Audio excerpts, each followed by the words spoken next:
స్నేహితుల్లో రెండు రకాలు. కృష్ణుడిలాగా, కర్ణుడిలాగా. కృష్ణుడు నీ పక్కనే ఉంటా, నీకు దారి చూపిస్తా, నీ వెంటే ఉంటాను అంటాడు.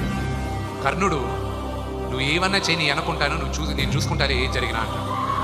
నా జీవితంలో కృష్ణుడుగా ప్రభాస్. అతన్ని ఒక స్టార్గా మీరు ప్రేమించేదానికన్నా నేను విపరీతంగా ప్రేమించేది అతని మానవత్వం కోసం.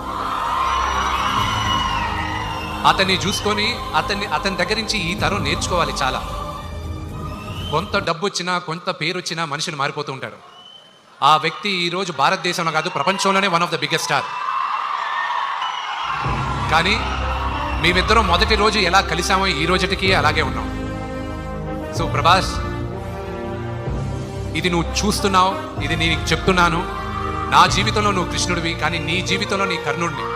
నీకు ఏం కావాలో ఎప్పుడు నీ వెనకానే ఉంటాను.